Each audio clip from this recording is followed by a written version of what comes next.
No other place in Arlington, Texas illustrates how the brand of a community can change over time more vividly than where we are right now.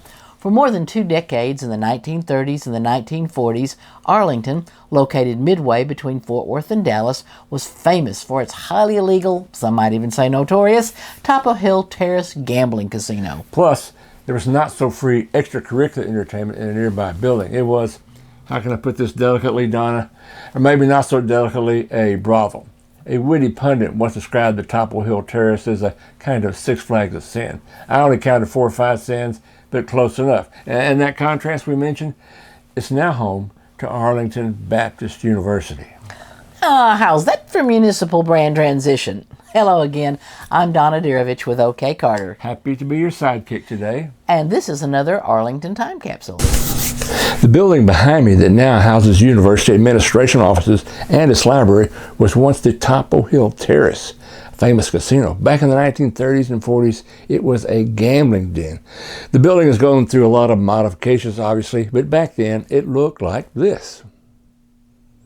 Inside in the basement, you'd find roulette wheels, high-stakes poker games, crap tables, slot machines, billiards, blackjacks, along with free booze and food. Now it's time to slow down, though, because this is a complicated tale that requires a little more backstory. Let's start at around 1926 with 2 major players, with 2 more principals to be named later. The first one is an extraordinarily prosperous Arlington plumber named Fred Browning. Our man Fred is not flush with greenbacks, though, because of pipes and leaks.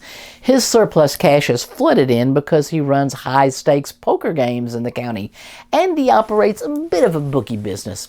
But he's particularly fond of the horse racing profits related to the betting thereof.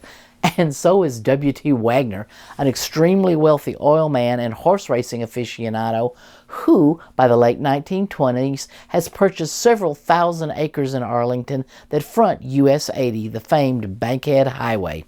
The highway begins in Washington, D.C. and ends in San Diego. But more importantly, it connects Dallas and Fort Worth, plus 800 miles of the rest of Texas.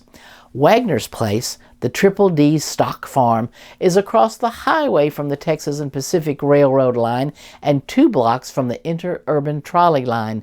That's as accessible as things get in the 1920s. So, Wagner builds a horse racing track on spec and begins racing horses there in 1929, before betting on such races is even legal.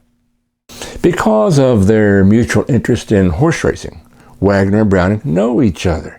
Browning believes Wagner's money and influence will persuade the Texas legislature to approve pari-mutuel betting on horse racing. In this, Browning is absolutely correct. This happens.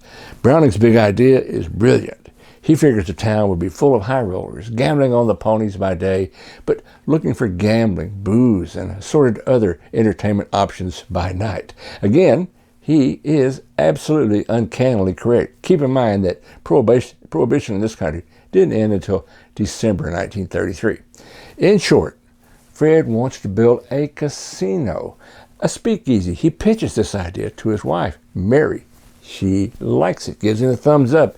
It is safe to say at this point that Fred and Mary subscribe to the idea that the nitpicks of law and order are made for other people. In 1926, they buy the existing TheTop O Hill Tea House restaurant from T.P. and Beulah Marshall, 46 shaded acres on US 80 on the other side of town from the racetrack, just outside the city limits, as the boundaries existed then anyway. It's on a high bluff, 1,000 feet above sea level, thus the name TheTop O Hill Terrace. Get it?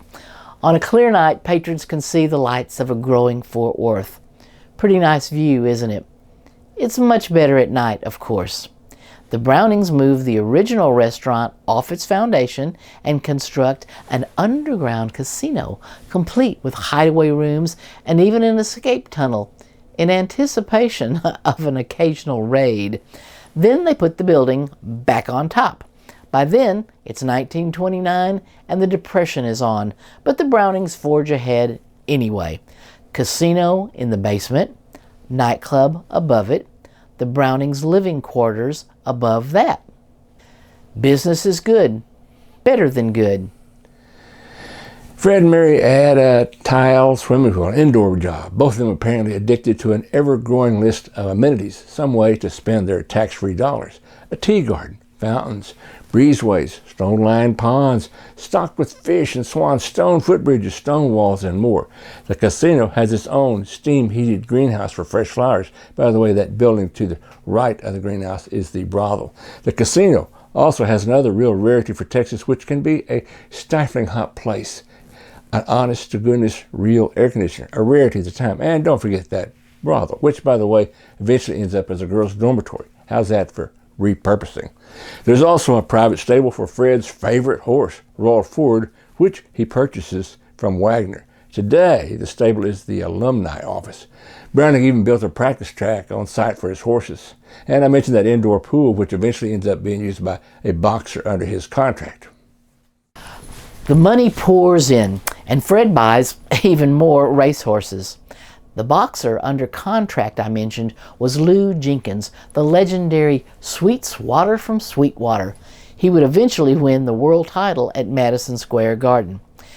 Everything Browning touches turns to money. The grounds were secured by gates, fences, and armed guards. Business booms, even when Prohibition ends, even when the legislature decides it doesn't like parimutuel betting on horse racing and ends it in 1937.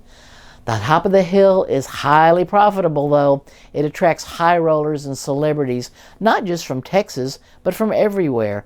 Athletes, movie stars, vaudeville people. Gangsters, and most importantly, lots of oil men. By now you've probably wondered. A good question. Isn't all this illegal? Short answer, yes, very. Clearly the Brownings had good friends in high places. You gotta love Texas of the 30s and 40s. There is, of course, the occasional ceremonial raid, but typically there's plenty of warning. Patrons leave the casino via the escape tunnel to appear to be dining at the adjoining tea garden, the one overlooking the Fort Worth skyline.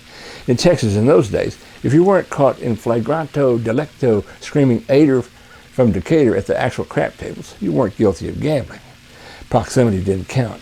Time for more backstory. Recollect, we mentioned two more essential characters would be introduced later, as in right now. The first is Lester Ben Binion, referred to as Benny Cowboy Binion because of his Texas roots and tendency to wear Western hats and boots. Check Wikipedia and it will note, and I quote this directly, that the now deceased Binion, born in 1904, was an American gambling icon, career criminal, and convicted murderer who established illegal gambling operations in the Dallas-Fort Worth, Texas area. Close quote. I know that sounds a bit harsh, but things is what they is, and was what they was. Eventually, Binion will locate to Nevada with his earnings from Top O Hill and open the successful Binion's Horseshoe Casino in Vegas. It's not clear how Browning and Binion came to operate Top O Hill as partners, but somehow in the 1940s they do. Binion is evidently a persuasive kind of guy. Much has been written about Binion, so what I've told you is definitely the short version. The casino booms through the Depression and through the World War II war years. Celebrities show up to rub shoulders with nouveau riche Texas oil men. Those include boxer Joe Louis, cowboy matinee hero Tom Mix, crooner Dean Martin, bubble and feather dancer Sally Rand, actors Hedy Lamarr and John Wayne, aviator Howard Hughes, comedian Buster Keaton, W.C. Fields, Lana Turner, Will Rogers, Frank Sinatra, Bugsy Siegel, to name just a sample. When Bonnie and Clyde show up, Browning asks them to leave their guns in the car. They do, and then proceed to gamble. Tommy Dorsey performs here. So does Benny Goodman and famous dancers like my personal high stepper actress, Ginger Rogers. Yes, indeedy, the Top O Hill Terrace is a really, really big deal. Though not invisibly so, which brings us to key player number 4. Drive into the campus and you will not see a statue of Browning or Binion, but you will drive past this replication in bronze of a taller-than-life rendition of the Reverend J. Frank Norris. Norris felt the call to preach at a Baptist revival meeting in the early 1890s and became a minister himself in 1897. Highly fundamentalist in his beliefs, he was an early adapter of print and a partner in the Baptist Standard publication, but mostly a believer in something newfangled called radio. He was a real-life Elmer Gantry, Billy Sunday kind of guy, a Texas version of Billy Graham before Billy Graham. In fact, Norris started the nation's first radio ministry. By 1909, he was also minister of First Baptist Church in Fort Worth, and he preached there for the rest of his life. Norris, in general, disliked Catholics. He despised the whole concept of evolution, just a theory, you know. He also hated gambling and godless communism. As might be expected, his attacks on the Top O Hill Terrace were relentless.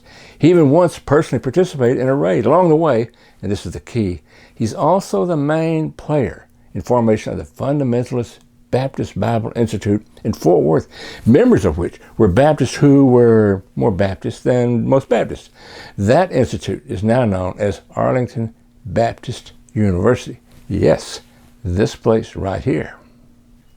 There's also a missionary training component, of which the most famous graduate is John Birch, namesake for the John Birch Society, the ultra-conservative movement. Personally, I think the effect that Reverend Norris had on the operation of Top of the Hill is perhaps overstated, probably because it makes such a good story. The casino did, after all, manage to operate continuously and profitably for more than 20 years, despite Norris preaching about it constantly as the blight of Tarrant County. Wrapping it up, the end of the Top O Hill really begins in 1947 with a successful raid by Texas Rangers legend Manuel Lone Wolf Gonzalez, El Lobo Solo himself. But the raid doesn't close the place. However, Binion notices that both the political atmosphere and other factors, like the increasing strength of the Chicago mob in the area, are changing.